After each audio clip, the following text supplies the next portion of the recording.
Good evening, everyone. My case will be is on the distal one-third leg defect. My patient is a 14-year-old school-going male child, resident of Delhi, presented to us with a wound over the middle aspect of the distal one-third of the right leg from 4 months. Patient had a history of fall while running 4 months ago. During the fall, patient twisted his ankle, after which patient developed a swelling at the ankle region, which is gradually increasing in size. Patient ignored for 3 days, and he consulted a local hospital, for which patient was given medications, but there is the swelling didn't subside with the medications. Patient noticed there is a more increase in the swelling with some discoloration on the swelling site. Patient went to a local doctor. Patient join was பண்ணிட்டேன். Audio கேக்குது. இல்ல அதை நான் இன்னும் பார்க்கல. Somebody is presenting now. I'm just listening. Okay. By the meantime, the swelling got infected, and the patient underwent incision and drainage of the first discharge, and the debridement of the discolored skin was done. After which patient underwent regular dressing at the local place only. Uh, uh, with the dressing, patient present with the non-healing wound over the distal one-third with exposed bone, for which patient was referred to the tertiary care center for further management. This is the picture of the defect over the distal one-third of the lower leg and medial aspect. You can see the healed wound site with the scarring and with the exposed tibial bone. And patient was vitally stable with all systemic examination is normal.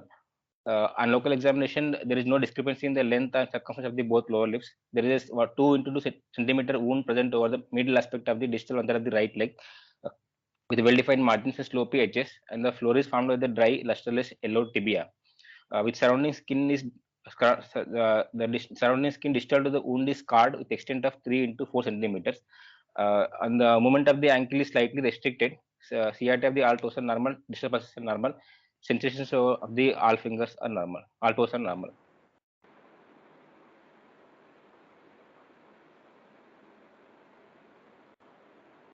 My case is mainly a 14-year-old child with the history of twisting of ankle with further swelling and followed by infection, for which debridement was done, and later presented with the 2 into 2 centimeter defect over the middle aspect of the distal one-third of the right lower leg, with scarred skin around the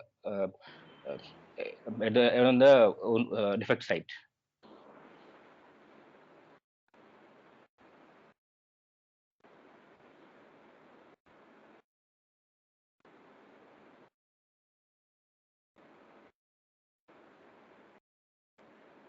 My diagnosis will be 4 months old, post-infective soft tissue defect over the middle aspect of the distal one-third of the right leg with exposed tibia.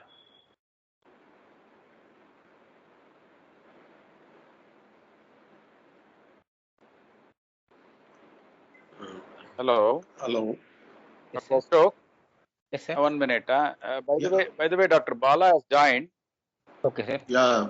Balakrishna has joined. Am I audible to you all? Balakrishna joined. Yes, sir. Yeah.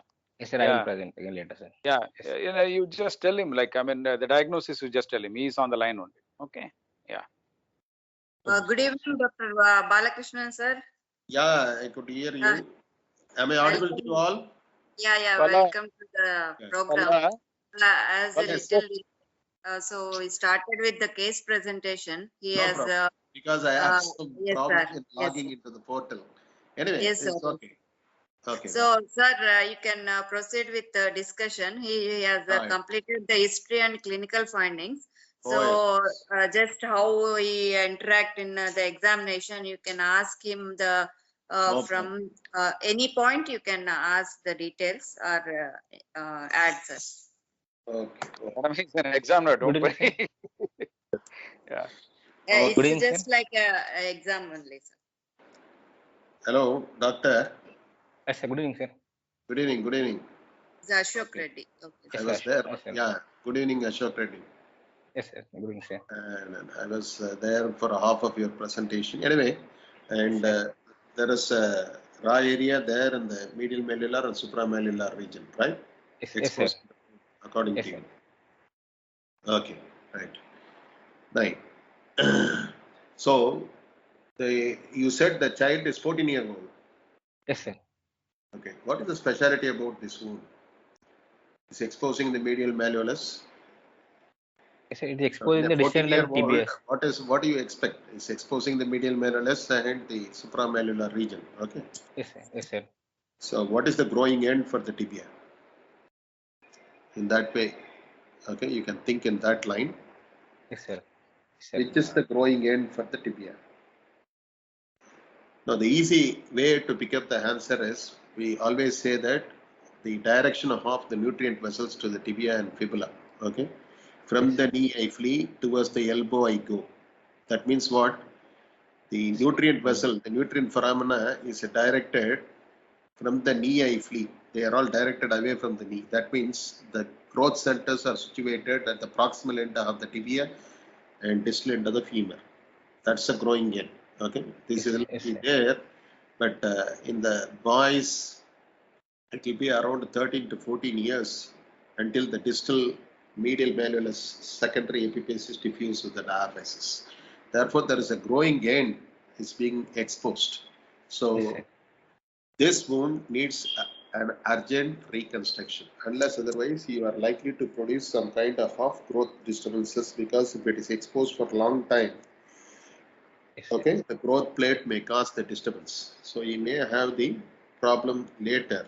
Okay, so there is an urgency in the reconstruction. That's a specialty about this particular child having a wound which is there exposing the medial malleolus and the medial supramalleolar region. Right? Yes, sir. Okay. Okay. Was there any fracture? Because sorry Ashok, I Sir, was not there. no, sir. Was there any Yes, fracture? sir. Sir, there was no fracture, sir. Okay, no fracture. Okay. Yes, sir. So it is simply a soft tissue In the- defect exposing yes, the sir. medial malleolus and supramalleolar region, right? Yes, sir. Yes, sir. Okay. So what is your option in this child for closing this soft tissue? Do you have the X-ray, Ashok? Yes, sir. Show the X-ray and what investigations you do. So that completes your This examination and workup. Okay. this is the X-ray of the right lower leg, madam. It looks grossly normal. Do you think this X-ray is okay? Sir, Follow the cortex of the medial side. yes, sir. And This part can you see is that slightly there inflated. is a slight angulation is there? Yes, slight. Yes, sir. This You part can has even been notice there in that was the APV. What was the other picture? It's lateral view, no? yes, sir. There is loss of this slight. Follow the shin angle. You can see another angulation indentation along the shin. Yes, sir.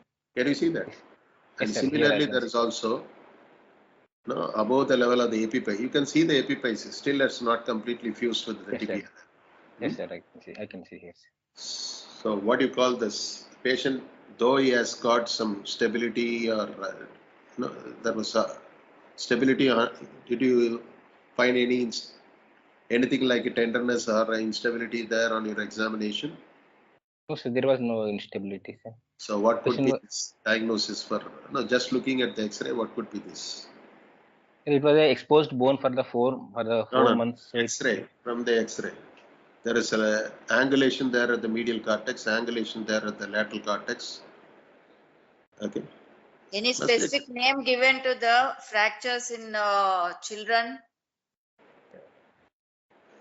Because of the malleability nature of the bone, some type of fractures are very peculiarly occurs there in the children. Yes. sir. What do you think that Especially in children.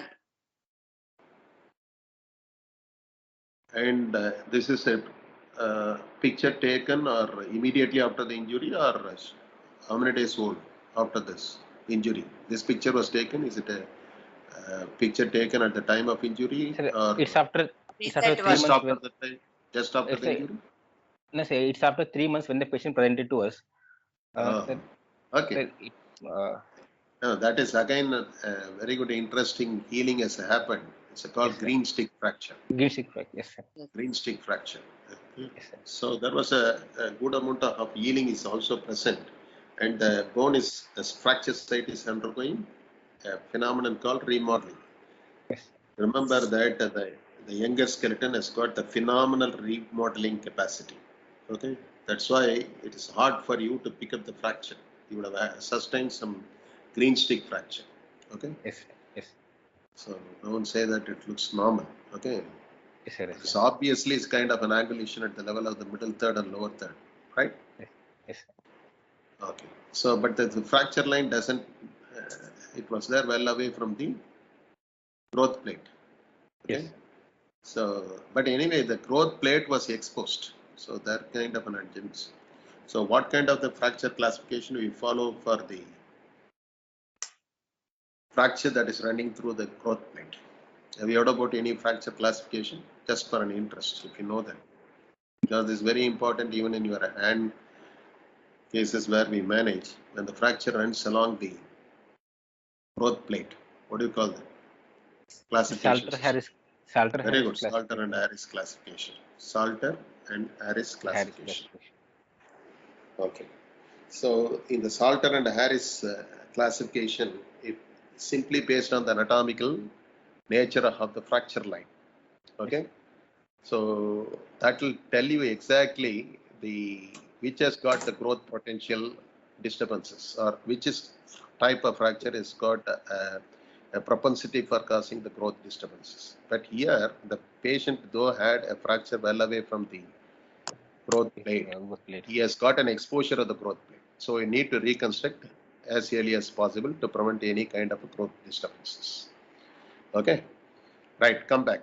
So what is the investigation you want to do before embarking on any reconstruction?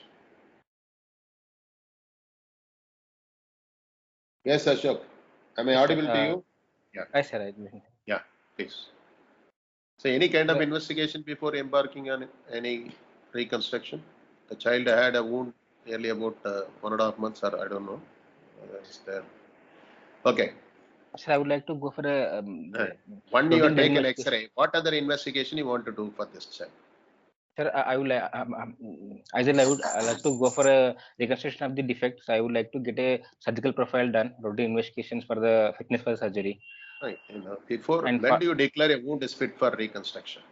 You said there was some infection. You have yes, done sir. the debridement. Okay.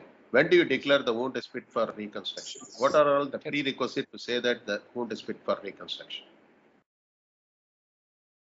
sir, when the wound culture sensitivity is comes sterile without any further any growth of the Sterile, no wound in this world can be rendered sterile. There will be always it some is residual bacteria.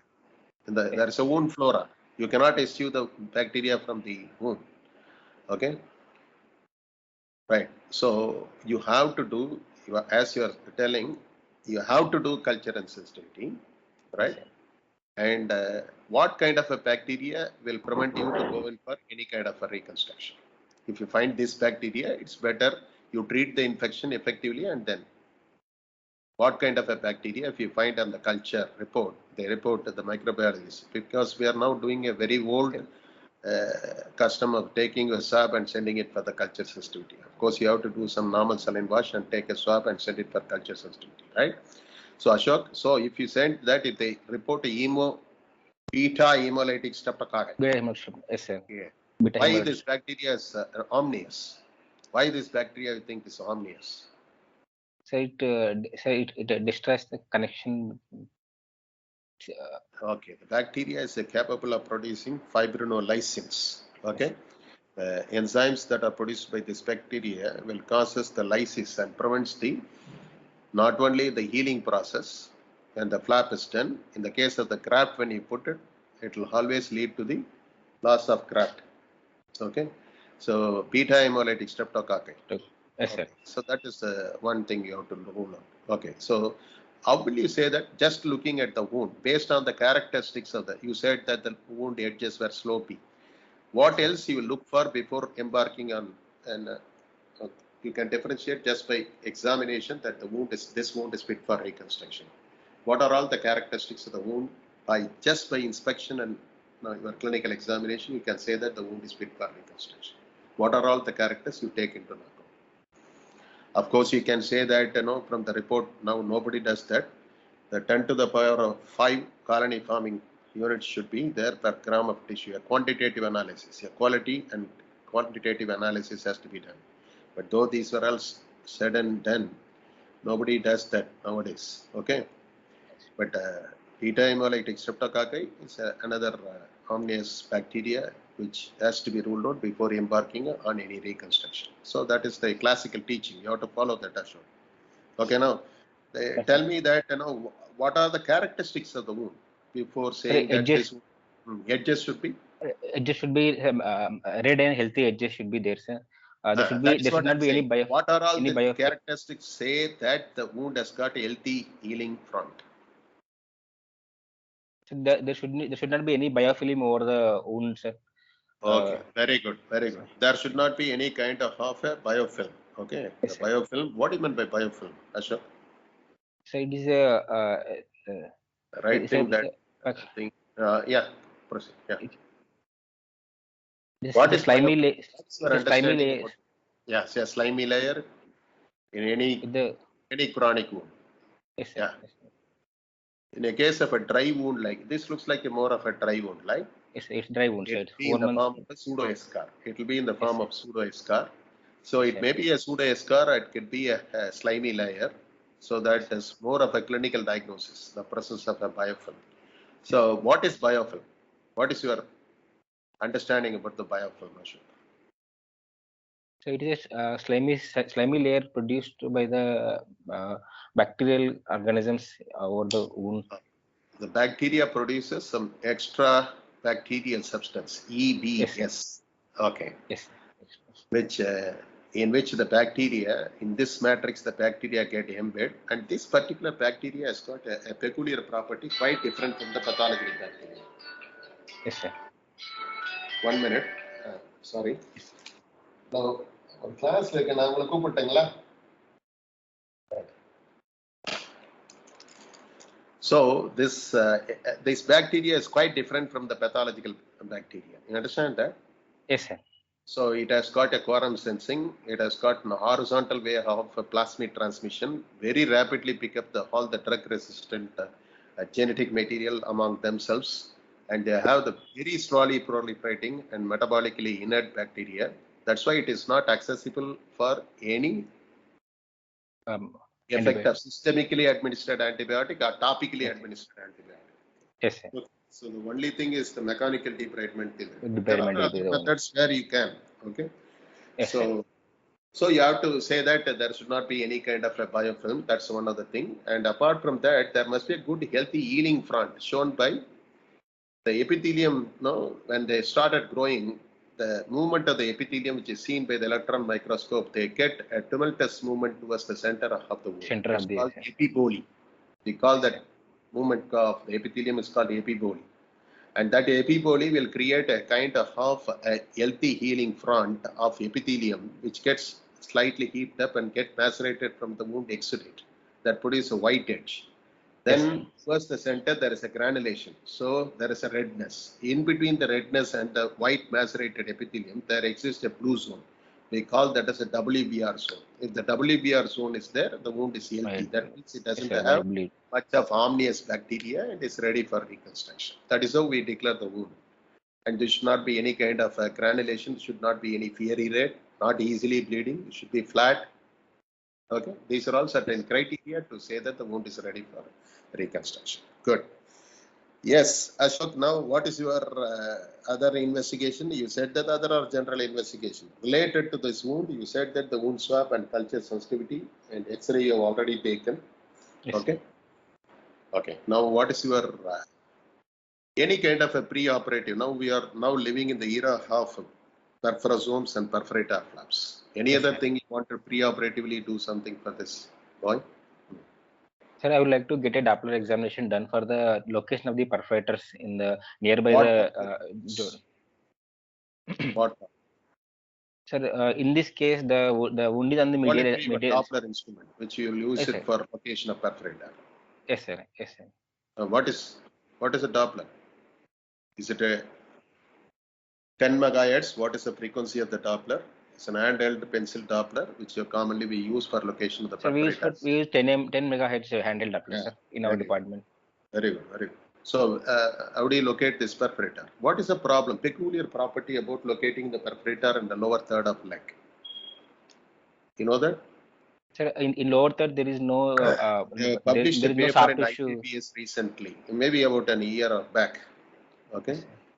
There is a peculiar problem in locating the perforators, especially from which system you are trying to locate the perforator here in the medial. Axial, sir, in the No, no. posterior tibial artery axial. Yeah, posterior tibial artery. Okay. Yes, The sir. posterior tibial artery is deep in this area in the lower third leg.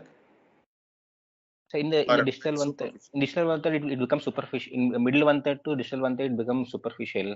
Yes, very good. So it becomes very superficial. Therefore, Yes, sir. how do you locate a perforator in relation to a source vessel? Okay, when it is very superficial, is it Sir, easy or difficult? yes, sir. Sir, we have to first identify the course of the axial artery. Okay. That when Once you we keep it there will be a linear line where along you can detect easily the triphasic sound. You can find yes, out. sir. Sir, But how do you along locate perforator, Ashok? sir along the sir we keep the Doppler handheld Doppler in a slightly inclined position, and we check for the check around the skin paddles. So if we can find the change in the intensity of the sound, which is No, the it's sound. hard to differentiate the perforator from the source vessel. Okay, because they overlay each other and they will have very shortest course. So, Horizontal movement it will. there is a particular kind of an approach we have to follow in such a situation. What is that approach? In horizontal movement of the Waterton has given that. Waterton has given some kind of principles to go in for locating perforators in such a situation, difficult situation. What is that? You have to go in for an exploration by non-delineating incision. Locate the perforator because pre-operatively very difficult to locate. Otherwise, is there any other investigation where you can locate the perforator? This is a pre-operative handheld Doppler. Okay. You have some difficulty because the source vessel is very superficial and the perforators are all short, exactly overlying the source vessel. Yes, okay. Is there any other modality which will throw light on the anatomy of the perforator in the lower third of the leg? Or in other words, which is the best method of detecting the perforator by investigation wise? The CT and CT angiogram. Yes, that's one of the modality. Any specific way, even in the CTs, normal CTA, they will have some qualification to detect. It's called multi-detector CT scans. Okay, they will use the grid and they will use the bolus tracking software to locate the perforator. Where do they originate? Where do they run? And what is their course? And what is their size? And what is their length? Everything can be delineated. Okay. yes. But there is some problem with the radiation. Okay. So that is the problem with the CT and multi-detector CT scans. Okay. Yes, It's 128. That is the CT scan with the high frequency, where they use high resolution images to detect the perforators. So that will give exactly the anatomy of the perforator in such kind of a location. Okay. So you said that you have located some perforator with, it must be with a great difficulty, but I don't. Okay, anyway, you have located some perforator. Where is your perforator? Ashok, are you there? Sir, my perforator is located at the 11 centimeter from the middle malleolus, and one is at the 30 centimeter from the middle malleolus. So the markings, the red markings which you have which are showing on the picture is the yes, sir. marking for the perforator. Yes, sir. Okay, right. So what is the biogeometry steps you have to follow for marking a perforator based flap here? What kind of a perforator flap you are planning here? What is the movement? What is the primary movement of this flap which you are planning here? So it is a 180-degree rotation propeller So flap. what do you call that movement? What is the special name for this flaps? When you It's do a 180 propeller. propeller. So perforator propeller flap. Okay. Yes, sir. Yes. Right. So tell me the biogeometry. What is biogeometry of the flap? It's a basic question, Ashok. You must be knowing about that. Yes, sir. What is biogeometry of flap? Sir, biogeometry of a flap will be the we will plan in a reverse along with in the flap we are going to harvest towards the movement of the flap towards the defect. Or in other words, the principles which are all derived from the viscoelastic property of the tissues, and they merge with the geometrical principles to give, okay, to site the flap, okay, to select the flap, to site the flap, to Designing the design flap. the flap, and construct the flap and transfer. 5 steps: selection, siting, selection, siting, design, construction, transfer. 5 basic steps. Okay. Yes. Now, first question: why do you select this particular flap? That is the first question of your biogeometry. Okay. Why do you select this flap? Why? Reasons for selecting this perforator propeller flap. Sir, but exact reason for selecting this flap compared to the other my plan is a reverse roulette flap is that this is the in this the morbidity of the donor site will be less and Very good. One. and it is the we are recruiting the tissues near to the defect only, so there is no need of for recruitment of the tissues which are not useful in the reconstruction. Like in RS. So there is an economy of recruiting of the tissues for the flap reconstruction. That's what you are trying to say, right? Yes, sir. Yes, okay, sir. right. Maybe that is the second point. Yes, sir. So you have selected this flap because of the good aesthesis and donor site morbidity is less, and there is a good economy in recruiting the tissues for the reconstruction of this flap. Okay, Ashok. So these are all 3 reasons why you want to choose this. Yes, sir. This particular flap. Yes, sir. Remember that any perforator propeller flap has a homogenized supranormal bed supply because they are all staged and sympathectomized as they are all being elevated. Okay, so they have a supranormal homogenized blood supply. Yes, sir. Robust blood supply. That's the other reason why you want to do that. Okay, right. It is a microvascular surgery minus microvascular anastomosis. Right? Yes, sir. So Yes, sir. Yes, sir. that is not a much need of, you must know, at least have a little bit of expertise is needed to go for the periperforator dissection. Okay. So Yes, how do you go in for this flap? How do you do this flap?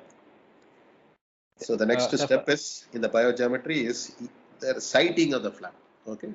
Yes, sir. So what is the principle that is used for sighting the flap? Can you sight this flap transversely in the leg? Is that possible? So transversely is not possible. So it will expose the mid edge of the tibia, sir. Anterior transverse, that is objection. Okay. Yes, sir. Yes, why not more obliquely as you do it for example, you are trying to do a RSS flap, no? More obliquely, any perforator flap, why it is not normally? Why you have to say that, or why you have to follow that? It has to be longitudinal along the axis of the limb, the flap has to be designed. Because remember, Ashok, the direct and indirect linking vessels, which is responsible for producing a continuous transverse subdermal, subcutaneous and suprafacial subfacial vessels, which are all there joining the adjacent perforasomes, are all oriented in the limbs longitudinally. Therefore, your flap has to be longitudinally oriented. That's the reason you have to orient it. Okay. Yes. So either you can orient it superiorly or inferiorly. But remember, the foot is like a peninsula. It has got a paucity of tissues. There are no distal tissues available for the proximal reconstruction, and there are no loose tissues. And also, there is distally you cannot design the flap. It is go into the weight-bearing region, right? Yes. So you are designing there. The next important reason for sighting the flap is you are sighting it longitudinally. Okay, so that is the thing. Second step. Third step, how do you design this flap? Ashok? Yes, sir. I would like to say. What are the? You have located that prominent red perforator you are planning. Yes, sir. Okay. Yes, sir. This Okay. is my Now, main how do you perforator, sir. design this plan? How do you design this plan? Sir, I would like, sir, if the perforator marking site is considered as a point A, sir, I would like I would like to measure distance between the point A and the proximal edge of the wound. Okay. Sir, one more point I missed to mention that key, sir, the skin around the exposed tibia part is not so healthy. So, Okay. so I would like to debride all the scar tissue to make it Okay, as a definitely. That is the healthy way. edges. Because Yes, the purpose of your debridement in such a chronic wound is to convert a chronic contaminated wound into an acute clean wound. yes, sir. Clean wound. So I want that to is make the it a clean wound. important principle. Okay. Yes, sir. Hmm. Hmm. Sir, then in this case, I will, as the bone is exposed from the long duration, I would like to explore. I would like to debride the bone till the healthy edges also, sir. Healthy bleeding So you mean to good say bleeding. that you want to do some kind of a decortication because Yes, sir. the cortex doesn't look healthy. Yes, sir.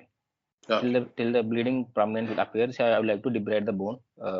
That then after once the defect is formed, the defect will be approximately 5 into 3 centimeter defect will be there, sir. Okay. 5 in the proximal to distal and the 3 will be on the anterior posterior diameters. So I will That is dictated by your blue line, right? sir, yes, sir, sir. Blue line. Okay. Yes, sir. But it Sir, seems my to be point. that falling short distally there.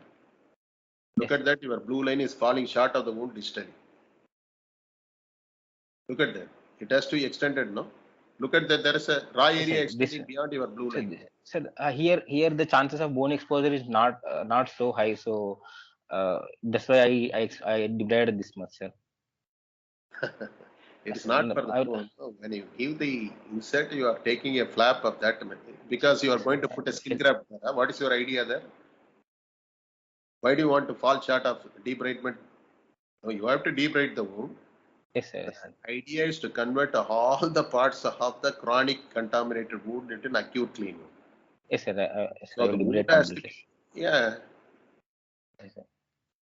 right. You have to debride. Anyway, it is simply a kind of a dried eschar which is sitting over there. The whole bone will be exposed. Medial malleolus will be exposed. Okay. Yes, sir.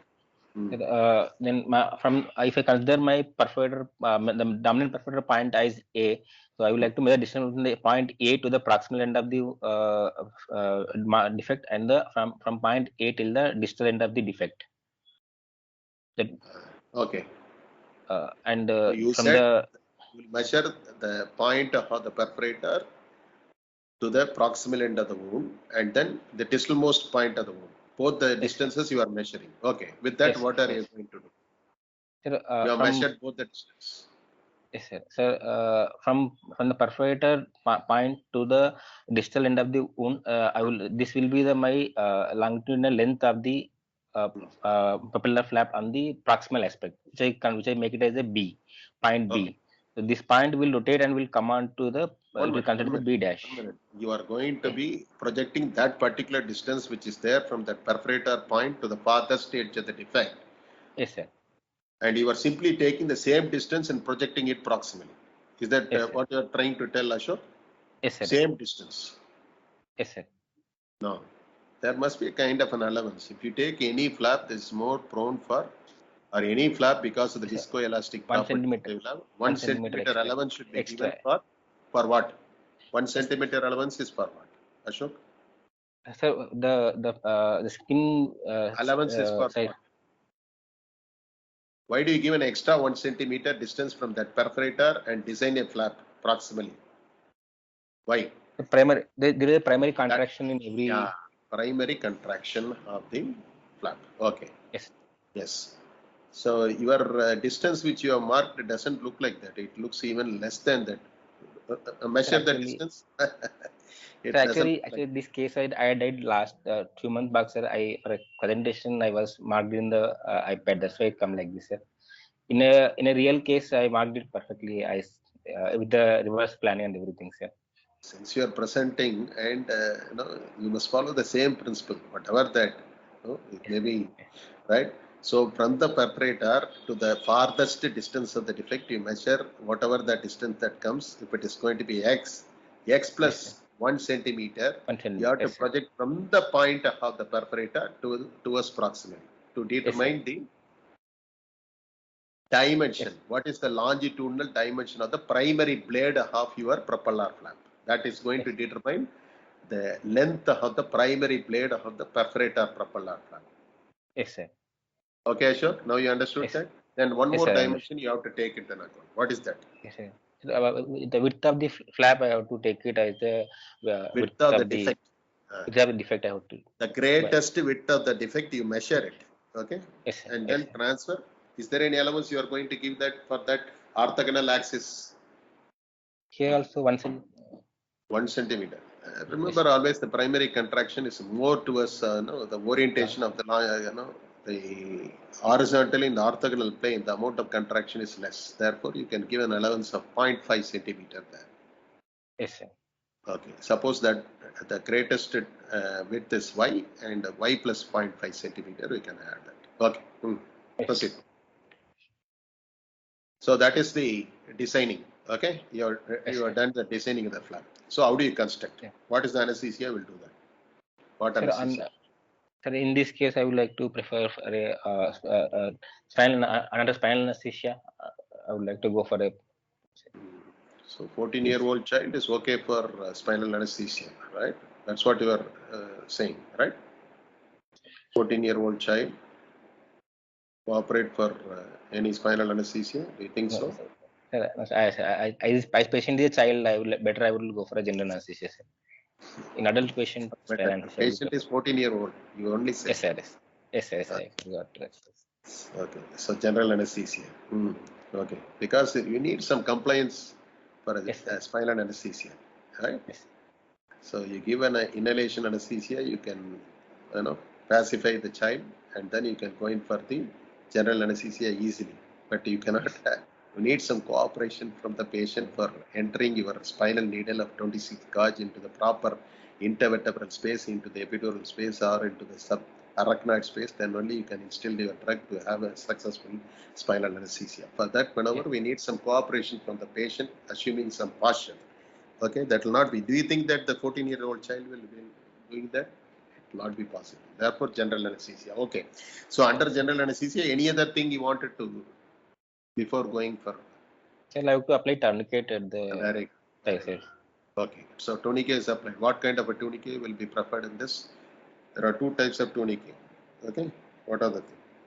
Pneumatic tourniquet. Pneumatic tourniquet. The other one is the S-mark bandage.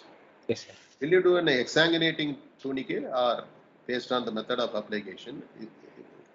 Which one is more preferable here? Exsanguinating type or non-exsanguinating type?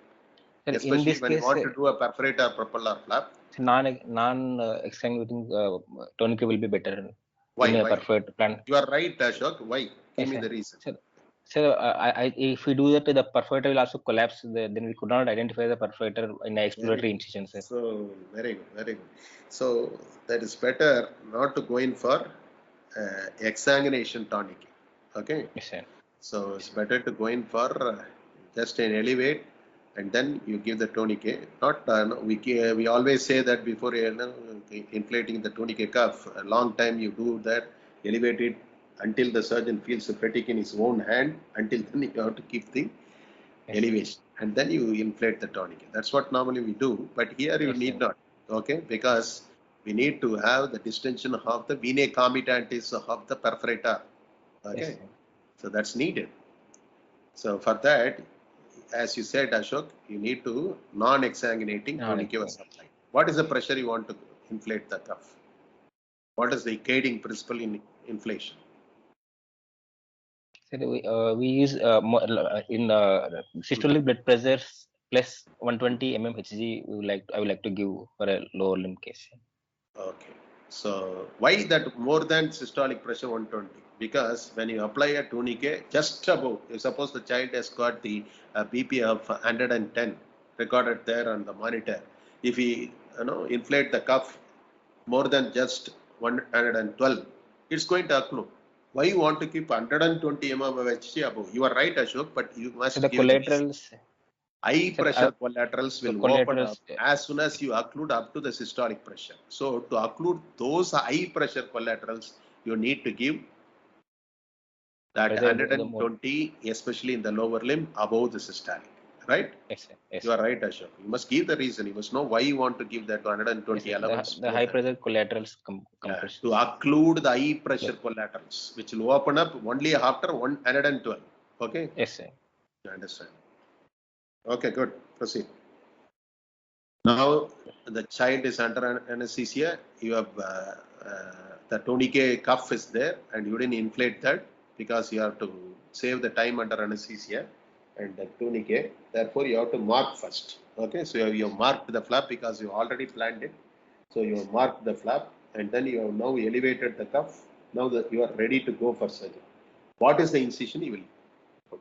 Sir, I would like to Because give already I posterior. said that with the great difficulty you have located there in the somewhere in the middle third junction. Okay, middle third, lower third junction. Okay, otherwise you may encounter some difficulty will be there when you go for the lower one third. Okay, so you have encountered that perforator. So what is the incision you will place? Which side you will first put the incision? Sir, I would like to give a posterior exploratory incision first. Okay, okay. So it is called exploratory Incision. non-delineating incision. What do you call that incision? Exploratory non-delineating. Very good. Then itself, that terminology itself is self-explanatory. That means you have to put the incision and then you have to go. What is the plane of dissection you will do? Is it a subdermal, subcutaneous, or subfacial? So you have put the incision, Ashok. That means from the defect. Before that, you have to excise the defect, right? That's the most important step. Excise the defect, okay, and then you have to mark the flap again and reconfirm that, and then you are putting the exploratory non-delineating incision. Okay, that is a posterior incision you have put off the flap configuration will be delineated by this particular posterior incision. Okay, so you have put that incision, right? What will happen? Sir, What I would like to dissection you will do? Sir, I would like to go in deep till the subfacial plane, sir. Yes. I would like to hit the fascia into the dermis of the flap side, sir. Why? What is the? Why do you want to do that, Ashok? Sir, it will if we don't do that while elevating, while the traction, because of the traction, there is a rupture of the dermal supply. So further, so you are trying to reduce the shearing stress on the perforators traveling there in the subcutaneous tissue. Therefore, you want to make that tissue more compact by anchoring the fascia to the dermis. Very good, Ashok. Very good. Okay. Then what will you do? You are doing a subfacial incision has been placed. Now you are trying to dissect in the subfacial plane towards the marked perforator. Towards the marked perforator, right? Meticulously, I will go till the my marked perforator. So if how do you know that the perforator is approaching, right? How do you know that the perforator is approaching? Like suppose you are there standing on the platform, you will hear the sound of the train horn. Then you will know that the train is coming. Okay, like that. As you are dissecting there in the subfacial plane, how do you know that there is a perforator is there nearby? There is going to be a nearby perforator coming. Is there any clue? As you are raising the flap, you are looking on the undersurface of the fascia. Is there any clue on the undersurface of the fascia, Ashok? The fascia converges onto the vessel. So I can. You are right, Ashok. But remember, as the perforators enters into the fascia, there invariably it will produce a inverted fir tree branching. That will be there. Are arborizing vessels will be running there. So that itself, that is an indication that there is going to be a perforator nearby. Therefore, you must be very careful. Okay. Yes. So that is why we have a hot and cold zone concept in the dissection of the perforator flap. What is hot zone? Yes. What is cold zone? Which is the cold zone? Can you mark that on the picture? Which is the hot zone? Where you must be very careful. Around 1 centimeter around the perforators. Yes. The rest of the thing you can go rapidly and elevate the flap once you have confirmed the perforator. That's important. Yes. Okay. So now you are located. There are going to be two perforator. As you marked, there is one small thing which you have marked. You are finding two perforator just adjacent to each other. Yes, sir. So now you have a non-delineating incision. You have found the two perforator. Okay. Yes. What are all the criteria, because how many perforators you need to be there in the perforator propeller flap, Ashok? So in propeller flap, there should be only one perforator, sir. What do you call that? That Dominant perforator. dominant Called, perforator. as you Single said, best that it is called a dominant perforator, single best single perforator, best SPP, perforator. or single reliable perforator, SRP. Anything you Yes, can say that. Okay. yes. So how do you know that this is a single reliable? What are all the criteria to say that this is a single reliable perforator? Sir, To bank upon your propeller flap, what are all the characteristics to look for?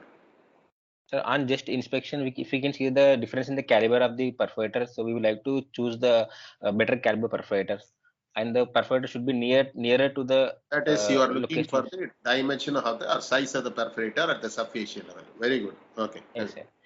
But And before that, some people will always do some phenomenon, or they will do a spray of lignocaine, and it will get, because the manipulation always causes some spasm of the vessels.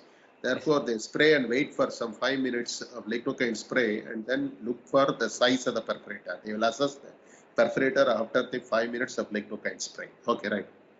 That is, one is the size for determining the single reliable perforator. Okay, one. What else? And sir, as I'm planning by propeller flaps, the better will be the perforator which is near to the defects. Okay. At the same time, it should not be in the zone of injury. That is Yes, sir, another important. not so near, sir. It should be well. Should be away from the zone of injury. Okay. Right. You have said only two characters. There are three more characters, Ashok. So the length of the perforator should be the good length of the perforator is a best perforator. Good length of perforator. What is the length of the perforator required for the perforator propeller flap? This is the minimum amount of the perforator length should be required to avoid any kinking or the perforator, because you are going to have a 180-degree rotation, right? Yes, sir. The primary blade has to go and sit there in the defect, right? So to facilitate that, a gracious turn of the perforator is needed. To permit the gracious turn of the perforator, what is the barest minimum of length of the perforator that is needed? So it's 2 centimeter. Very good. 1.75 to 2 centimeter, which will permit the gracious turn of the perforator. Very good. Okay. Yes. What else? What other characteristics to say that this is a single reliable perforator? Sir, I would like to do the vascular, apply the vascular clamp to the perforator, and I will see the perfusion of the flap before sacrificing other. Now, Ashok, there are now two perforators. You are going to apply it on one perforator. Okay, the rest of the edge is still intact. The perfusion can come from the shin side. And that may, confound your way of assessing the perforation or perfusion from that particular index perforator. Yes, sir. What is the maneuver you will do to prevent this? You have a non-delineating incision, Ashok. You have located two perforator. Based on which is the large size you are trying to, you have located one, that big one is there, the red, prominent red mark. You are, maybe you are choosing that, but you have to check the perfusion of that particular perforator. So you have occluded the smaller one, okay, with your clamp. But still the towards the shin side, the whole flap is intact. Yes, sir. Right? It is intact. It is there continuous with the shin's skin. So sir, the perfusion can come from that side, and it may confound your decision about making whether this perforator is really perfusing all the parts of the flap. You understand what I'm saying, Ashok? Yes, sir. Yes, sir. I understood. So what is the maneuver? You have to apply an intestinal clamp. Okay, a C-shaped intestinal clamps are easily available in any theater. Apply it towards the shin side. Okay, and then you assess the perforator. That means you are isolating the perfusion to that particular skin to the index perforator. Yes, sir. Okay, that is the way of assessment. Any other thing? Any other thing? Prominent pulsation. The next important thing. The perforator should have a prominent pulsation, at least after lignocaine spray. Okay, then it should have passing through, or the facial defect through which it is passing through. Because you are raising that, you can assess easily what is the size of the facial defect. Because the vessel may be there undergoing a spasm, vessel may be there under spasm. It may be smaller in size, but if it is there going through the wide facial defect, that means that is a reliable perforator. Okay, and the one which has got a very prominent vena comitant, at least one or two, you will choose that as a reliable perforator. Now, Ashok, for the benefit of all the residents, can you summate and tell me what are all the characters to choose that as a single reliable perforator? So first we would like to see for the The caliber of perforator the perforator. is near the defect, but it should be away from the zone of injury. Number one, Yes, sir. it should be larger in size. It should have at least one or two vena comitatus. Yes. It should pass through the wide facial defect. It should have a very prominent pulsation, Yes, sir. right? And there will be a requirement, or the last requirement. It is possible for you to have a periperforator dissection, to have an at least 2 centimeter of length to permit the gracious turn without any kinking during the perforator propellar movement. Okay. Yes, sir. Okay. Any way of objectively testing on the table, Ashok? Sir? Ashok, Yes, any, sir. any way of objectively confirming your this thing also? You did Objectively, something, no? Because what happens in a You have done handheld something Doppler, you have done- preoperatively. Can you use it intraoperatively? sir, Intraoperatively. I can Doppler the I can do the Doppler over the perforator and to look for the intensity of the sound. Intensity of the sound, yes. So the acoustic signal again, no, that may be a Acoustic signal, corroborative evidence. Okay. So that is again a corroborative evidence. What kind of a sound is expected there from the perforator? Is it a triphasic sound or a biphasic sound?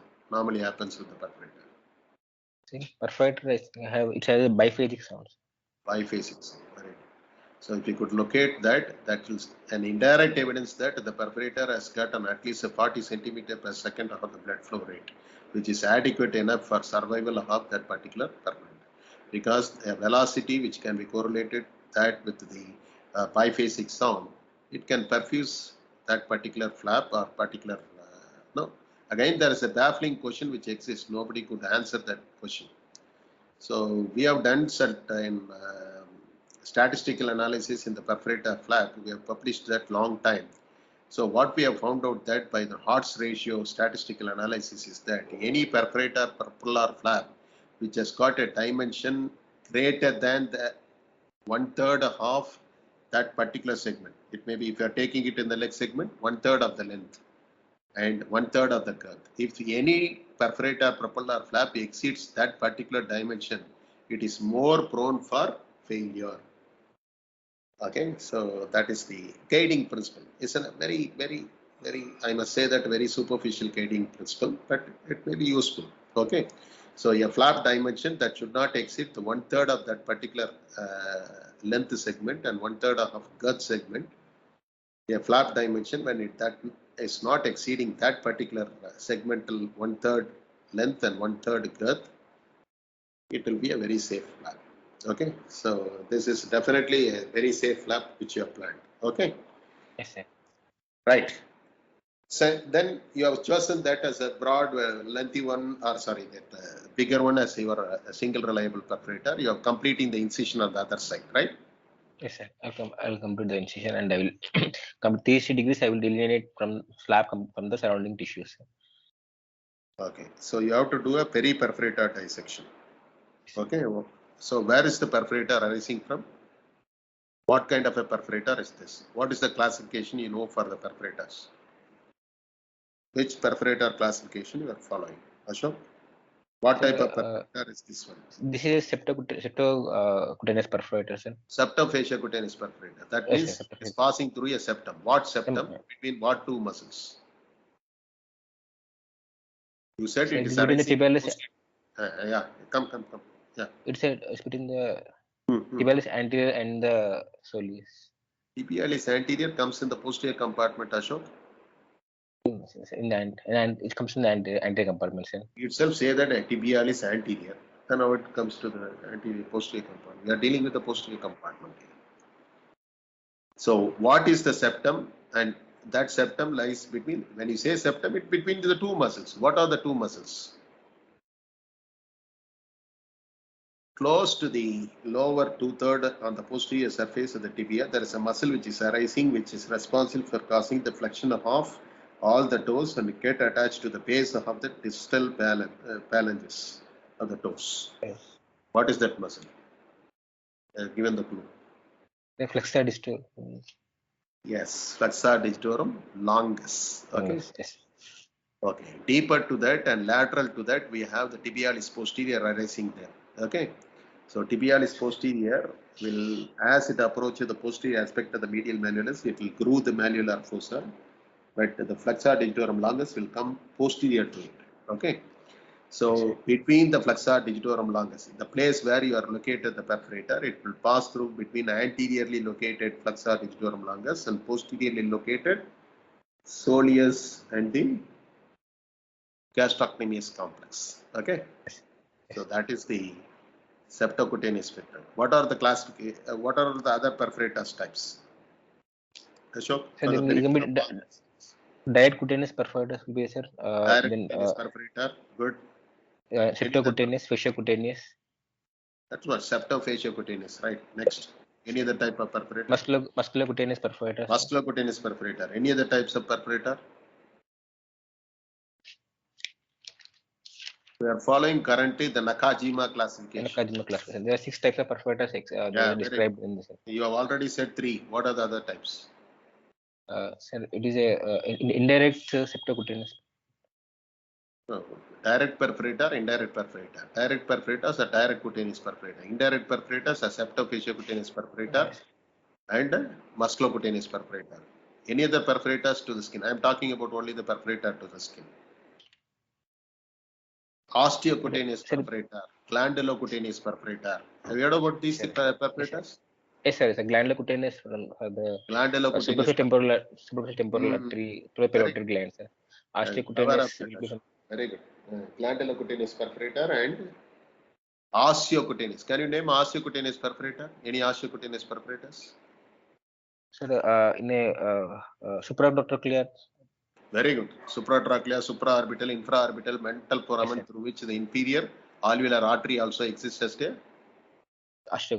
inferior alveolar artery exit from the mental foramen. Okay, these are all osteocutaneous perforators. Very good. Yes, sir. Yes, sir. Come back. So you have raised the flap. Now, what is the way you will rotate? Is there any guiding principle? You have constructed the flap. The 4th step is over. Now you are going to give the transfer. 5th step of biogeometrical step. What is it? How do you transfer? There are 2 ways you can do it. Yes, sir. Clockwise and anti-clockwise. Which one you will prefer? Sir, I would like to visualize the tension on the pedicle, and is there any venous congestion issues? Depending upon that, I would like to rotate it, sir. And the minimum possible rotation I would like to choose, sir. Very good. So for this, from the location you have designed, which is the better or less amount of rotation? So in this case, it is anti-clockwise is the better rotation. You feel that is anti-clockwise. So a trial inset can be given. Before that, as you are propelling the flap, look at the perforator. Okay, is there any kind of a twist happening there at the vena comitantis? Okay, so take a look at the perforator. Okay, as you are doing the propelling movement, primary movement of the flap. Okay, as you are doing it, so take a look at that, and that will help us to know. Or you can give a trial inset and see that whether there is any congestion happens. If congestion happens, that means it is causing the kinking of the vena comitantis. That's a low pressure system. Easily it will cause, even a little pressure can cause the pressure over, and it may cause the venous congestion. Then you have to go in for the other technique, or you have to remove the last strand of fascia in relation to the cytoskeleton, in relation to the perforator, to relieve any kind of venous congestion. Right? Yes, sir. Okay, so you are given the inset. Okay, what will you do with the donor area? Secondary defect. We call that as a secondary defect. Sir, I would like to minimize the donor area with the dermomuscular sutures, sir. And, as much as possible, I like to reduce the area. Then I would like to graft the remaining areas. Right. So I'll put the split thickness skin graft to that area. Right? Yes, sir. Yes, sir. Okay. Now, or the benefit of the residents here, what are all the benefits of this particular perforator propellar flap compared to any other fasciocutaneous flap? So it is the more economical flap, sir, and it is near to the defect. Economy in respect And to the donor amount cell of multiplicity. tissues being recruited in the flap cell. Okay, very good. One. The donor site morbidity is less compared to the other plants. 3. And we are not sacrificing any major vessel in the limb, sir, which Very is good. That's the most important thing. What is the major vessel which is likely to be in this dissection? What is the major vessel you like to you have to protect? What is the nerve you have to protect? What is the vessel you have to protect? Ashok? it is In a this posterior flap. tibial artery. We are posterior tibial artery we are protecting. Yeah, sir. definitely. There is one more vessel and nerve which is running in this plane where you rise this flap. What is the nerve and what is the vein? It is Which you need to protect. the saphenous nerve and great saphenous vein, sir. Very good. The saphenous nerve which runs on the posterior aspect of the great saphenous vein need to be protected. There, Yes. your incision and your plane of the dissection, which is just abutting the posteromedial border of the tibia, it should be placed subcutaneous, and you dissect it subcutaneous and medial to the saphenous nerve, just posterior and medial to the saphenous nerve, you can become again subfacial and protect your Yes. Yes. Okay, that way, all at the donor area, all the vessels, nerves, everything is protected. Yes, sir. We are not sacrificing anything, sir. And the axial vessel is not at all sacrificed and it is not at all touched. Axial Yes. vessel. Okay, good. So that is the biggest benefit. And it has all the properties of musculocutaneous perforator with a robust blood supply, minus the muscle and minus the fascia and the anterior aspect. So fascia and muscle as a vascular protective carrier has been long been eschewed. That concept has been long been eschewed. People previously believed that you must have fascia to increase the robustness of the blood supply. You must have the muscle to increase the robustness of the blood supply. It's a long-held wrong belief. It has been discontinued. Okay. So all that you need now, you are dissecting now in the periperforator area, and this muscle and fascia has a vascular protective layer is no more tenable option. Okay. Yes. Yes, sir. All right. Come back. So you have done that. This is the perforator propellar flap. Okay. What are all the complications? What is the post-operative care you will give for this patient? Sir, in postoperative care, I would like to splint the limb in immobilization. With there is no pressure over the pedicle or inside site. I will do the loose dressing at the inside site and at the main perforator site, sir. So can you primarily close? What is the length or dimension of the primary closure of the secondary defect in the lower third leg? Sorry, primary closure of the secondary defect. So primary closure, preferably I will not to go in this case, sir, because it might increase the pressure over the compartment. You are doing a fascia, you have violated the fascia. Compartment syndrome is a remote possibility. Yes, not have. Yes, sir. That is not the question. You will be congesting the venous outflow from that particular area when you tightly close it. That is the objection which I have. But less than 3 or 4 centimeter, you can try the primary closure of the secondary defect and reduce raw area from the apex of the secondary defect. You can close it so that you can reduce the raw area also, right? Yes. But not to cause an undue tension, transverse tension, which will compromise the venous outflow from the limb. Right. So once you have done that, you are giving a posterior POP slab to protect the or give the immobilization to promote the wound healing. Okay. Yes, sir. Then what else? And I would like to keep a window in the my flap side, sir, and I would like to Doppler the I would like to mark the skin as a marked already, which I have to which I do the Doppler to confirm the patency and confirm the flow in the flap. And I would like to do the dermal scratching to see the color of the blade, whether it is congested or it is any bright red blade. Suppose you are finding that the distalmost end of the primary blade, which you again insert over the distal aspect of medial malleolus, that area, that is showing some congestion.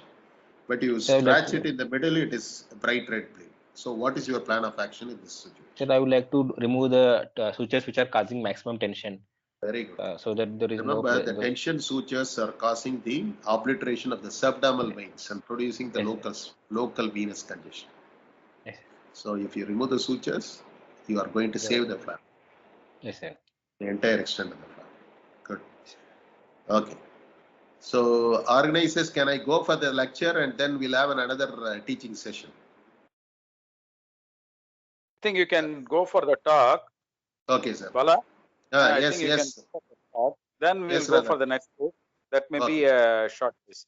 So Okay. by the way, Dr. Bala is my colleague and is a very good teacher. He is basically an anatomist, then a surgeon. We journeyed together right from our MS days. Very, well versed in teaching. He takes teaching as an art. So good teacher and a good colleague. He doesn't need any other introduction. Let me have Dr. Balakrishnan to deliver the talk. Then we'll follow it up with the other short case by Dr. Srividya. Okay. Thank you very much, sir. Thank you, Ashok. You have a Thank very you. good presentation. I think everyone can give him a big hand for his good presentation.